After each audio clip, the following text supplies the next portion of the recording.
There are fears that stress and exhaustion among London's bus drivers is contributing to a rise in the number of crashes.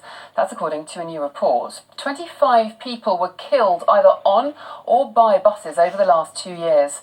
Just to warn you, you might find the pictures at the beginning of this next report shocking. Here's our transport correspondent, Tom Edwards. This man is just moments away from the impact. He survived but was badly injured in the incident in Beckton.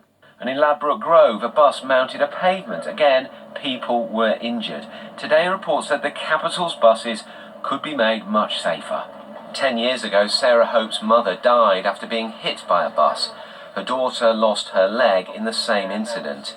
She wants operators to reduce the stress on drivers. We had a terrible incident in our family, and it was caused by a bus driver having road rage, which is unforgivable and it must never ever happen again.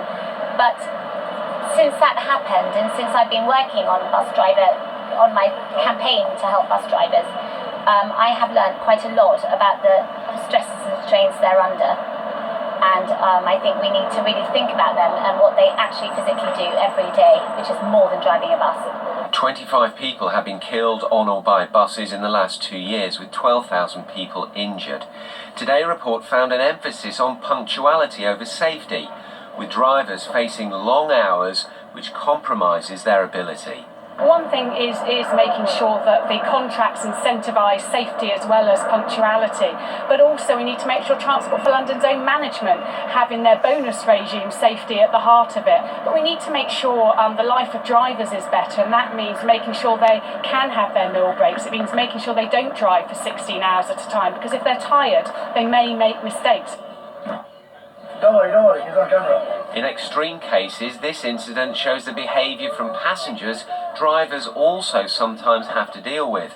And bus driving is one of the most stressful transport jobs in the capital. Joanne Harris has been a driver for 10 years. Most drivers are doing 12-hour days and then getting forced overtime bunged on top of that, so 13 and a half hours of all that stress with all those people on board is not a good combination for road safety. TfL welcomes the recommendations and says it is taking action to improve safety. It's aiming for no deaths involving a bus by 2030, but campaigners are calling for much quicker action.